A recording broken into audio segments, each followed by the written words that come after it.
அன்பும் பண்பும் பாசமும் நேசமும் நிறைந்த நட்புகளுக்கும் உறவுகளுக்கும் என் இனிய காலை வணக்கம்.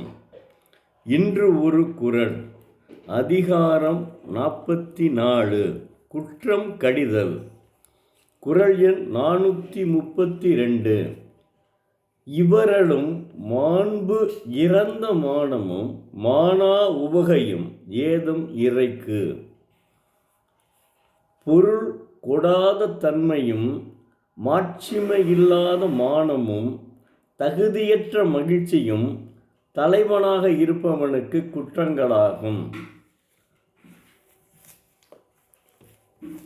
தெய்வப்புலவர் திருவள்ளுவர்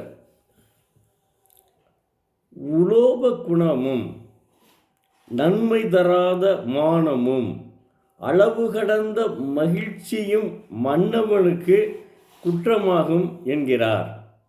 அதாவது தெய்வப்புலவர் திருவள்ளுவர் காலத்தில் மன்னராட்சி நடந்து கொண்டிருந்தது 2000 ஆண்டுகளுக்கு முன்பு. அதனால் அவர் மன்னன் செய்வது குற்றம் என்கிறார். ஆனால் இப்போது மக்களாட்சி நடைபெற்று கொண்டிருக்கிறது. மக்களாட்சியில் மத்தியில் பிரதம மந்திரி மற்றும் மற்ற இதர அமைச்சர்கள், மக்களாட்சி மாநிலத்தில் முதலமைச்சர் மற்றும் இதர அமைச்சர்கள் ஆட்சி செய்து கொண்டிருக்கிறார்கள். அவர்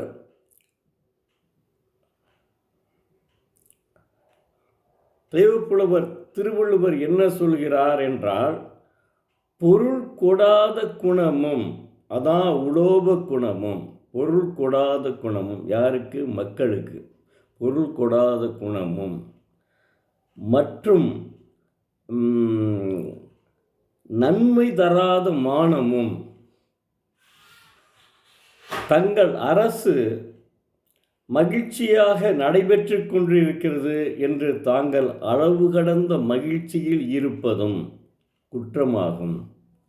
மக்கள்தான் இந்த ஆட்சியில் மகிழ்ச்சியுடன் இருக்கின்றனர் என்று இருக்க வேண்டும் என்று உணர்த்துகிறார். அதைத்தான் அவர் தெளிந்த நீரோடை போலவே சொல்லுகிறார்.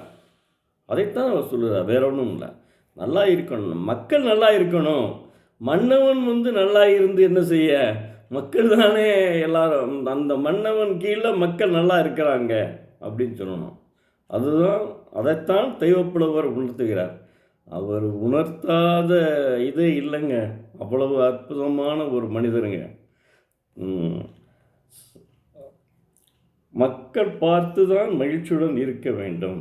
மக்கள் தான் மகிழ்ச்சியுடன் இருக்க வேண்டும். அதை தவிர மன்னர்கள் மகிழ்ச்சியுடன் இருக்கிறாருன்னு அவர் சொல்லியிருக்காரு, இருக்கக்கூடாதுன்னு சொல்கிறாரு. அது மாதிரி இங்கே பிரதம மந்திரியும் சரி, இதர மாநில அமைச்சர்களும் சரி, அவர்கள் தங்களை மகிழ்ச்சியாக நடத்தி கொண்டிருக்கிறோம் என்று மகிழ்ச்சியுடன் இருப்பது நல்லதல்ல, குற்றமாகும் என்கிறார்.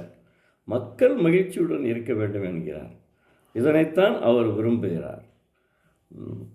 நன்றி. நாளை மீண்டும் பார்ப்போம்.